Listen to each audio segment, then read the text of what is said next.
जय श्री कृष्ण। स्वागत है आप सबका हिंद भारत में। मैं आयुषी आज आपके लिए लेके आई हूँ एक बहुत ही प्यारी और अनोखी सी कहानी, राधा और कृष्ण के प्रेम की कहानी, जिनकी कुछ बातें तो शायद आप लोगों को पता होंगी, लेकिन कुछ बातों से शायद आप भी है अनभिज्ञ। राधा और कृष्ण का प्रेम अपने आप में ही एक मिसाल है।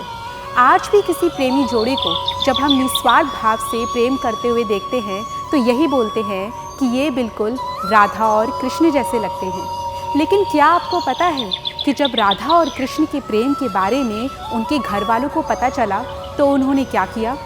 राधा जी का घर से निकलना बंद हो गया।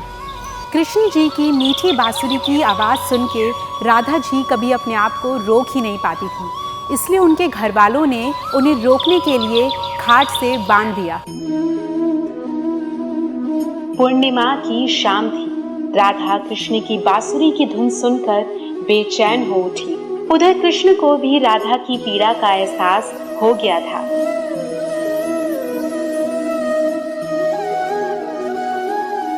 कृष्ण अपने बड़े भाई बलराम के साथ राधा की छत पर पहुंचे और खाट से बंधी राधा को रस्सी से खोलकर मुक्त करा दिया। पूर्णिमा की ये अंतिम रास लीला थी।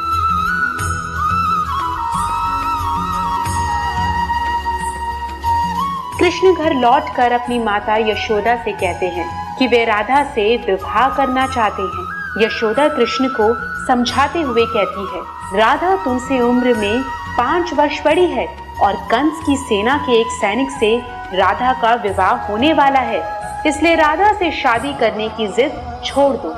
माँ के समझाने पर भी जब कृष्ण नहीं माने तब माता यशोदा ने पिता नंद से पुत्र की शिकायत की। नंद अपने पुत्र कृष्ण को लेकर गंगाचार्य और संदीपनी ऋषि के आश्रम में गए। वहां संदीपनी ऋषि ने कृष्ण को समझाते हुए कहा, हे कृष्ण, धरती पर तुम्हारा जन्म धर्म की रक्षा के लिए हुआ है और तुम्हें अपने लक्ष्य से नहीं भटकना चाहिए। गुरु की ये बात सुनकर कृष्ण ने विनम्रता पूर्वक कहा, गुरुदेव, मेरा मन गायों, पर्वत, जंगल और ग्वाल बालाओं में लगता है। मैं इन्हीं के बीच रहना चाहता हूँ।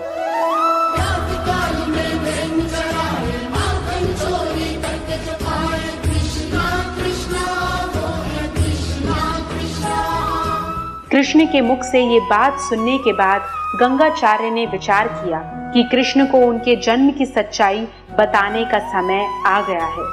उन्होंने कृष्ण से कहा कि तुम मुक्ति दाता हो, धर्म की स्थापना करना ही तुम्हारा उद्देश्य होना चाहिए। तब जाकर श्री कृष्ण को अपने जीवन का असली उद्देश्य समझ आया और उन्होंने शादी करने से इनकार कर दिया। इसके अलावा भी श्री कृष्ण के राधा से विवाह ना करने के कई और कारण बताए जाते हैं। कुछ लोगों का कहना है कि राधा और कृष्ण का प्रेम अलौकिक है। ये प्रेमी प्रेमिका वाला प्रेम नहीं, बल्कि भगवान और भक्त वाला प्रेम है, इसलिए इसमें शादी का सवाल नहीं उठता।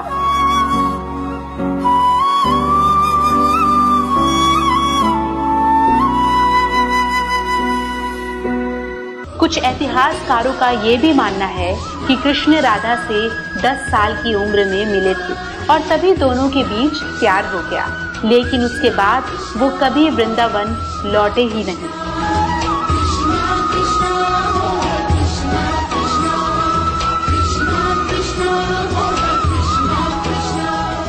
इसके अलावा राधा और कृष्ण का विवाह ना होने के कई और कारण भी बताए जाते हैं।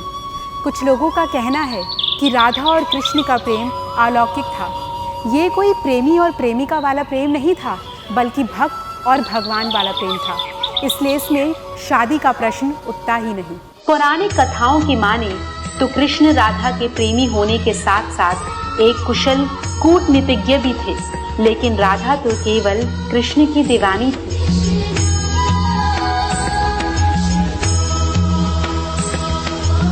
ऐसा माना जाता है कि राधा कृष्ण की प्रेम की कहानी बचपन में ही शुरू हो गई थी। आपको बता दें कि राधा उम्र में कृष्ण से बड़ी थी, लेकिन इसके बाद भी उनके मन में कृष्ण के लिए प्रेम पैदा हुआ।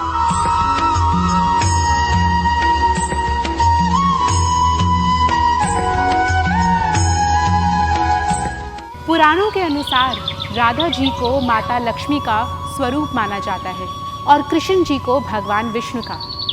हालांकि माता लक्ष्मी को ये वरदान प्राप्त था कि वे हर अवतार में भगवान विष्णु की ही पत्नी बनेंगी। भगवान विष्णु का उनके अलावा और किसी से विवाह नहीं होगा। अब इस बात को माने तो इस बात की पूरी संभावना हो सकती है कि राधा के रूप में लक्ष्मी जी का विवाह भगवान विष्णु से हुआ होगा। गर्ग संहिता की माने तो कृष्ण जब बचपन में नंद बाबा की गोद में खेल रहे थे, तभी उन्हें एक अद्भुत शक्ति का आभास हुआ, जो कोई नहीं बल्कि राधा थी। वो तुरंत ही बाल अवस्था को छोड़कर यौन अवस्था में आ गए। ऐसा माना जाता है कि इसी समय ब्रह्मा जी ने राधा कृष्ण का विवाह कराया था। विवाह होने के बाद सब कुछ सामान्य हो गया। विवाह के बाद ही ब्रह्मा जी और राधा जी भी अंतर्धान हो गए और श्री कृष्ण अपनी बाल अवस्था में वापस आ गए। अब इन कथाओं की बात माने तो राधा कृष्ण का विवाह सीधे तौर पर तो नहीं हुआ, लेकिन दोनों जीवन भर एक दूसरे से प्रेम करते रहे।